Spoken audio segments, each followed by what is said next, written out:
Hello learners, my name is Ankur Bhardwaj और आज का जो हमारा टॉपिक रहेगा वो रहेगा human growth and development. So learners, without wasting time इस टॉपिक को स्टार्ट करते हैं। Right now I am sharing my screen. देखिए लर्नर्स, पहले मैं आपको दिखा दूंगा कि आज ह्यूमन ग्रोथ एंड डेवलपमेंट में हम कौन कौन से टॉपिक पढ़ेंगे सीक्वेंस में। इसका बाद मैं आपको एक ओवरव्यू दे रहा हूँ ह्यूमन ग्रोथ और डेवलपमेंट में। Human growth and development bye Ankur sir. देखिए, सबसे पहले इसमें हम करेंगे ग्रोथ के बारे में। ग्रोथ, उसके बाद पढ़ेंगे डेवलपमेंट के बारे में।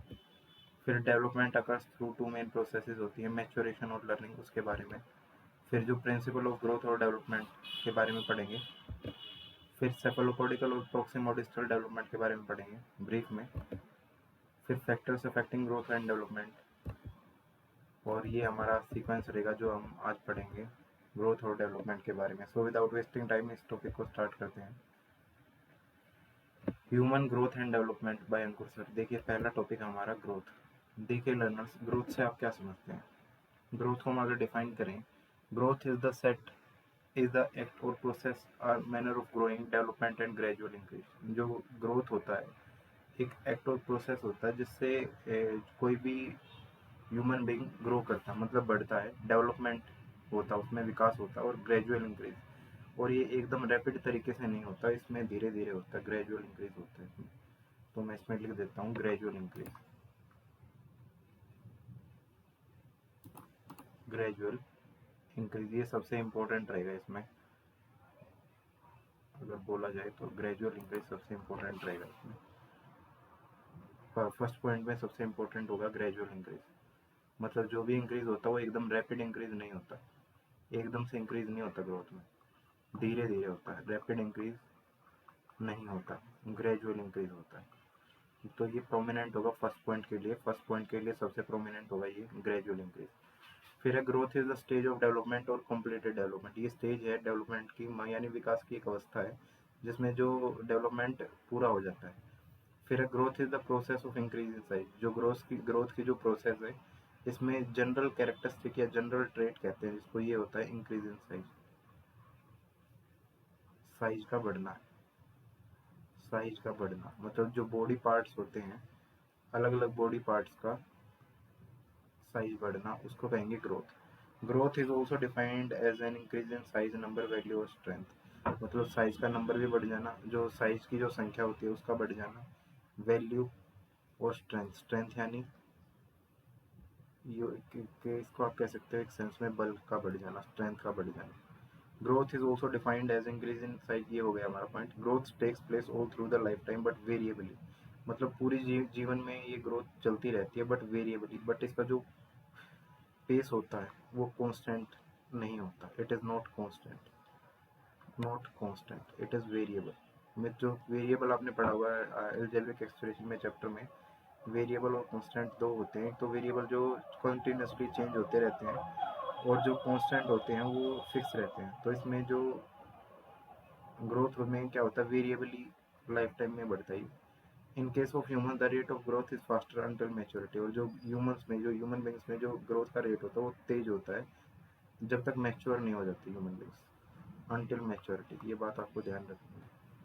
उसके बाद after attaining maturity growth is gradual and slows down before it completely ceases. जब तक मैच्योर नहीं हो जाते, ग्रोथ धीरे धीरे होती है और फिर रुकने लग जाती है जब वो अपने एंड पे आती है। आपको पता होगा जब भी कोई चीज़ एंड पे आने लग जाती है तो वो धीरे धीरे फिर वो ख़त्म ही हो जाती है। तो यही सीक्वेंस हमारा ग्रोथ में भी रहता है कि until maturity growth is gradual और slows down before completely seize.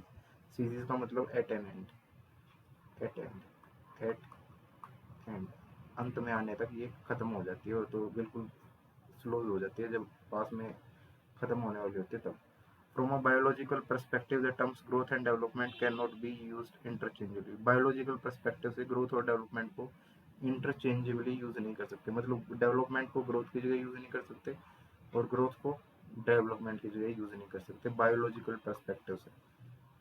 According to Crow and Crow, growth refers to structural and physiological changes with the development refer to growth as well as those changes in behavior which result from environment stimulation. Crow and Crow ने बताया कि growth refers to structural and physiological change. जो भी structure में changes आते हैं, बदलाव आते हैं, और फिजियोलॉजी मतलब जो फिजिक्स में चेंजेस आते हैं, उसको क्रो एंड क्रो ने ग्रोथ बोला है। और यही नहीं, development refers to growth as well as the changes in behaviour which result from environmental stimulation. ये बात समझने वाली है। मतलब जो स्टिमुलेशन होते हैं एनवायरमेंट में, उसके कारण जो बिहेवियर में चेंजेस आता है, उसको कहते हैं डेवलपमेंट। ये क्रो एंड क्रो ने बोला है ग्रोथ और डेवलपमेंट के बारे में। उसके बाद आगे बढ़ते हैं।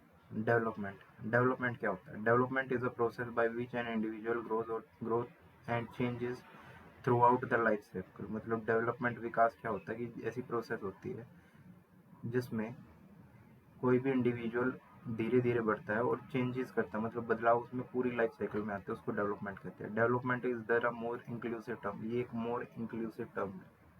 It is a more inclusive term. ये ज़्यादा इंक्लूसिव टर्म है, मतलब ज़्यादा समावेशी टर्म है, जिसमें आपको ये सभी कुछ इंक्लूड कर लेती है। ये बात आपको ध्यान रखनी है इसमें। It is a more inclusive term. It is a more inclusive term. Inclusive term यानी समावेशी टर्म, जो अपने अंदर काफ़ी चीज़ों को इन्वॉल्व कर लेती है, उसको कहते हैं इंक्लूसिव टर्म। फिर है which as another element called maturation. इसका दूसरा एलिमेंट है जिसको हम कहते हैं maturation. According to E. Harlock, development is not limited to the growing layer. Instead, it consists of a progressive series of change towards the goal of maturity. ई हर्लक ने development के बारे में बताया कि ये लिमिटेड नहीं होती ग्रोइंग लेयर में, बल्कि ये अपनी प्रोग्रेसिव सीरीज ऑफ चेंज, मतलब धीरे धीरे इसमें क्रमागत बदलाव आते जाते हैं toward the goal of maturity, जब तक मैच्योरिटी नहीं आती। Due to development new abilities grown in a man. According to Heinz Werner के अनुसार development consist of two processes, integration and differentiation.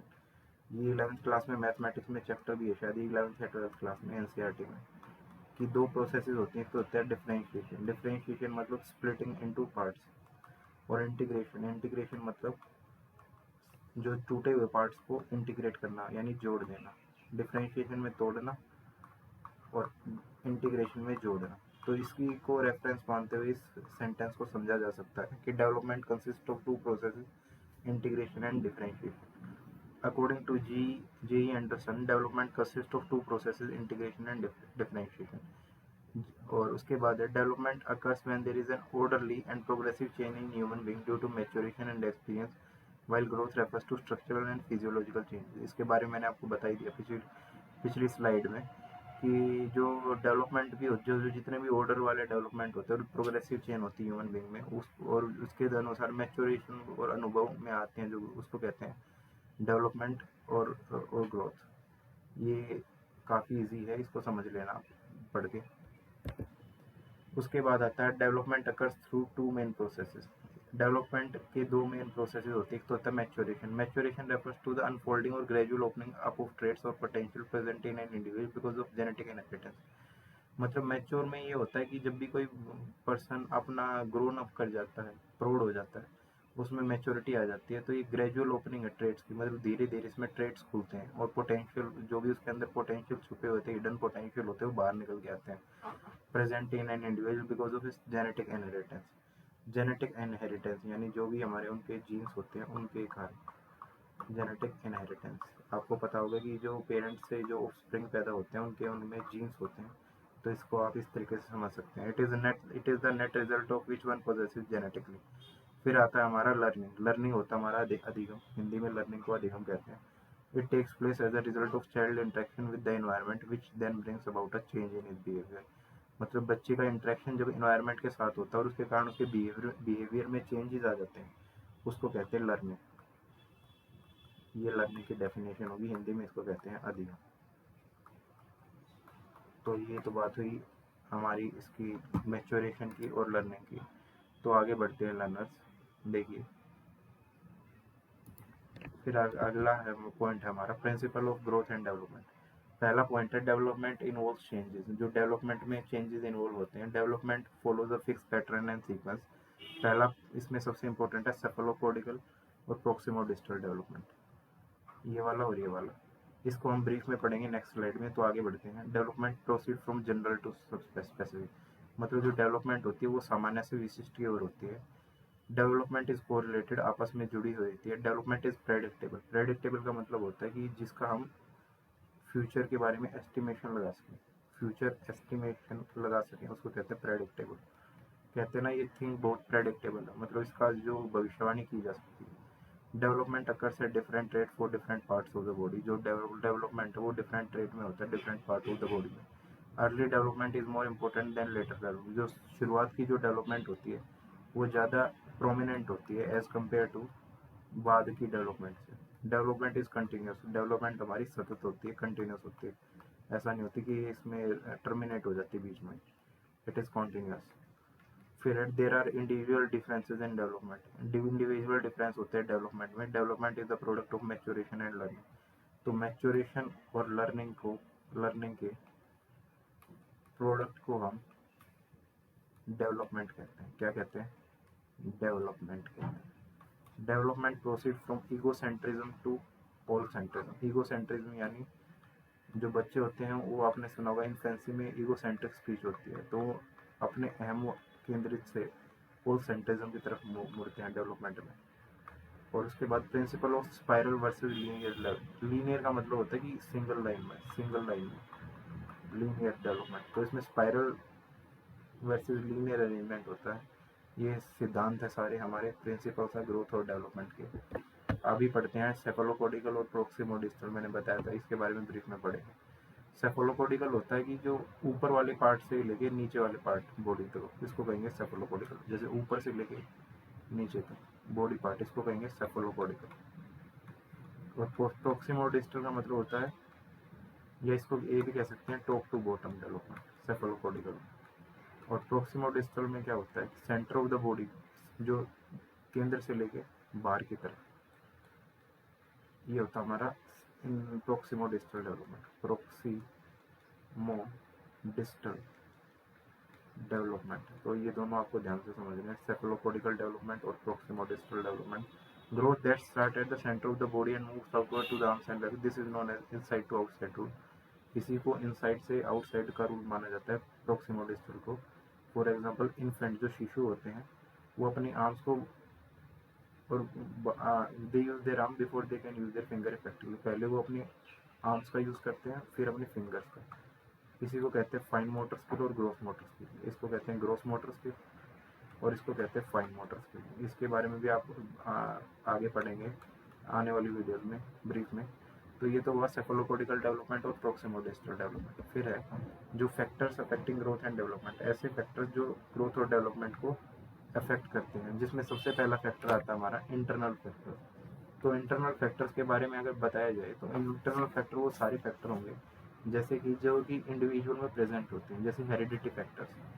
Internal factors में पहला आएगा हमारा हेरिडिटी फैक्टर्स यानी वंशानुक्रम कारक। फिर आता है हमारा इंटेलिजेंस, फिर आते हैं हमारे एक्सटर्नल फैक्टर्स और इन्वायरमेंट इन द वॉर्म ऑफ मदर और environmental available after birth. Internal factors में हमारा पहले हेरिडिटी फैक्टर्स आ गया, उसके बाद आएगा हमारा बायोलॉजिकल एंड कॉन्स्टिट्यूशनल फैक्टर्स। फिर आता है हमारा इंटेलिजेंस। इंटेलिजेंस के बारे में पढ़ाई होगा। इंटेलिजेंस एक ऐसी एबिलिटी होती है लर्निंग की या लर्निंग की, अधिगम की और एडजस्ट करने की, जिससे हम सही डिसीजन सही समय पे ले पाते हैं, उसको कहते हैं इंटेलिजेंस। फिर आते हैं हमारे एक्सटर्नल फैक्टर। एक्सटर्नल फैक्टर में पहला फैक्टर आता है हमारा environment in the वोम of mother, जो मदर के अंदर जो वोम के अंदर जो एनवायरमेंट प्रेजेंट होता है, ये हमारे एक्सटर्नल फैक्टर का पहला पॉइंट होगा। इसमें अगर बताया जाए तो जैसे जो भी बच्चे को नरिशमेंट मिलता है मदर के वोम के अंदर, the nourishment child gate inside the nourishment child gets inside the mother womb is known as environmental in the womb of mother। उसके बाद आता है हमारा इन्वायरमेंटल अवेलेबल आफ्टर बर्थ, मतलब ऐसा इन्वायरमेंट जो बर्थ के बाद मिलता है, जिसमें एक्सीडेंट या इंसिडेंट जो भी बच्चे के जीवन में होते हैं वो इसमें इंक्लूड होते हैं। क्वालिटी ऑफ फिजिकल एनवायरनमेंट, जो फिजिकल एनवायरनमेंट की जो क्वालिटी होती है वो भी इसके अंदर ही आएगी, इसी फैक्टर के अंदर आएंगी। मैं लिख देता हूँ क्वालिटी ऑफ फिजिकल एनवायरनमेंट। तो लर्नर्स ये था हमारे फैक्टर्स के बारे में। एक बार मैं इंटेलिजेंस के फैक्टर के बारे में दोबारा बता देता हूँ ब्रीफ में। इंटेलिजेंस ऐसी एबिलिटी होती है लर्न करने की, adjust and take right decision, मतलब सही समय पे जो सही डिसीजन लिए जाते हैं वो इंटेलिजेंस के कारण होते हैं। This has a significant role in the overall growth and development of a child. ये सिग्निफिकेंट रोल रहता है पूरे ग्रोथ और डेवलपमेंट ऑफ अ चाइल्ड में इंटेलिजेंस का। उसके बाद एक्सटर्नल फैक्टर्स तो मैंने बता ही दिया आपको, environment in the womb of mother.